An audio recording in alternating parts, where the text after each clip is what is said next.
Nos llega un caso real, ¿vale? Dolor de hombro. Y empezamos a hacerle análisis, test, solo pongo el ojo en el hombro y lo mismo te puede pasar con una rodilla, con una cervical, con una lumbar. Y justo de esto va este vídeo, de qué es lo que queremos ver antes de diseñar ejercicios. Esto es algo que cuando yo empecé como fisioterapeuta me hubiera encantado que me enseñaran. Así que quédate para el final porque vas a sacar más de una píldora bastante potente.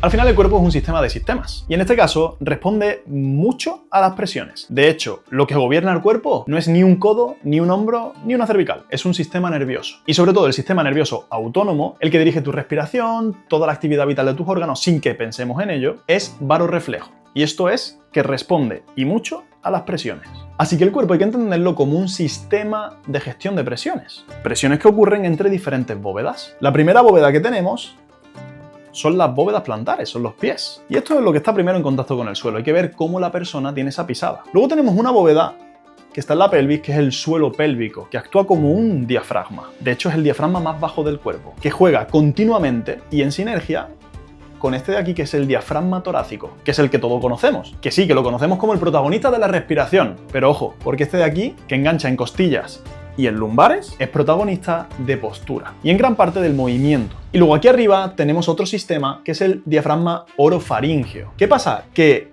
aquí tenemos todo el sistema visceral, todo ese paquete orgánico visceral, los órganos pélvicos y cómo este trabaje con respecto a este determinan las presiones que hay aquí dentro. Y por supuesto influye, como hemos visto en tu sistema nervioso autónomo, que dirigirá toda esa actividad, pero también físicamente influye en tus órganos. Y lo que pasa entre este y este determinará las presiones de esta zona de aquí, que es la zona torácica, donde hay estructuras pues, como tus pulmones o tu corazón. Y ojo, porque este de aquí va a determinar en gran medida las presiones intracraneales dentro del cráneo. Y ya nos podemos imaginar lo importantes que son. ¿Y por qué te cuento esto? Porque está muy bien que tú valores parte a parte, que sí, que también habrá que hacerlo, pero no es lo primero que debemos de hacer. Obviamente lo primero es recopilar información, la máxima información de calidad en base al contexto de vida y a lo que le ocurre a esa persona. Y el punto 2 no será tumbarlo en camilla y ponerle a analizar su hombro que le duele o su cervical que le duele. Será ver cómo se organiza su cuerpo en el espacio. Y a mí lo que me interesa no es ver cómo se organiza cuando está tumbado, sino ver cómo lo hace cuando está de pie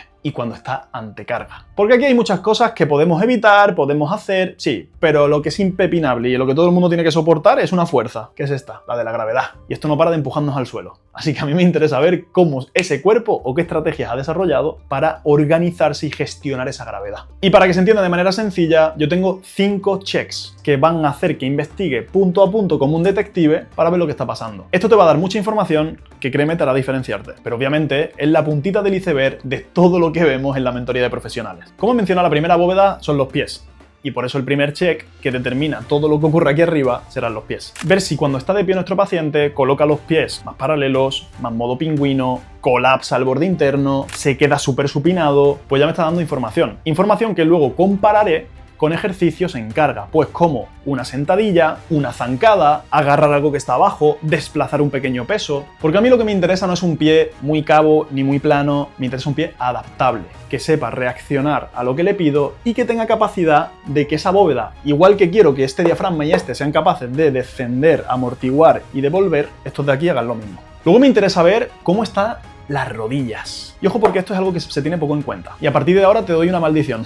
Es que vas a ver a todo el mundo en la cola del súper o cuando están parados de pie y vas a flipar. Poca gente tiene un desbloqueo de rodillas. Casi todo el mundo tiene las rodillas fijadas en hiperextensión. Y bueno, es verdad que aquí te bloqueas y te dejas caer. Aquí lo que te está frenando son tejidos pasivos, tejidos blandos. No hay una actividad muscular real. Esto gasta poca energía y tu cuerpo lo que quiere es gastar poca energía. Es la prioridad number 1 de tu sistema nervioso. Así que no es raro ver este patrón. ¿Y por qué las rodillas son importantes? Porque hay un pedazo de músculo que son los cuádriceps, que sí que son extensores de rodilla. Y sí, hay una porción que es el recto femoral, que también es biarticular y es flexor de cadera. Pero para lo que yo quiero los cuádriceps realmente, en mi día a día es como empujador al suelo. Porque si yo lo empujo al suelo, no tengo esa fuerza de acción-reacción que me va a permitir enderezarme, transmitir bien las tensiones hacia arriba y organizar lo importante que está aquí arriba. Y ese cuádriceps no va a ser un buen empujador axial y va a limitar mi enderezamiento si tengo las rodillas en hiperextensión. El siguiente punto va a ser la pelvis. Es súper importante porque es la casa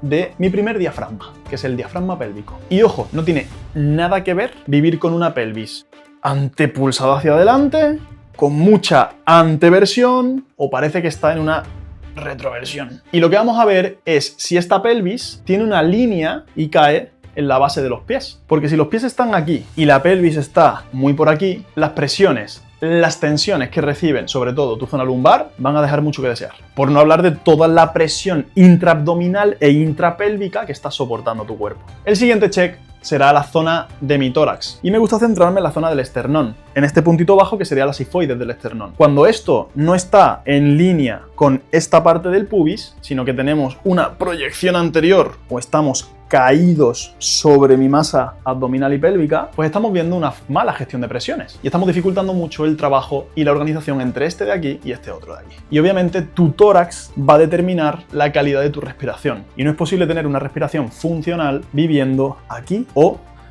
aquí. Y por último vamos a tener en cuenta la cervical, la cabeza. Vamos a intentar que es lo mismo, al final esta masa cefálica, la masa de tu cráneo, va a tener mucho que ver con lo que ocurre aquí abajo. Y ten en cuenta que el cuerpo va a hacer malabares para siempre mantener tu mirada horizontal, porque la mirada es lo que más información sensorial da al sistema nervioso. Por eso, si yo tengo una cabeza que tiende a hacer esto, haré malabares y modificaré mi columna de manera descendente para intentar cuadrar y mantener lo más horizontal posible la mirada. Y sí, cuando veo cabezas adelantadas, que es el típico patrón en el que vivimos hoy día, esto va a dificultar mucho la expansión y el acople de mi tórax, que influye aquí abajo, y en el resto del sistema. Así que una simple visual te va a dar muchísima información. Tener en cuenta estos checks de pies, rodillas, pelvis, tórax y cabeza va a darte mucha info súper valiosa de cómo se está organizando ese cuerpo, de cuáles son las compensaciones típicas a las que tiende o ha tendido a lo largo de tantos años. Y el ver el cuerpo como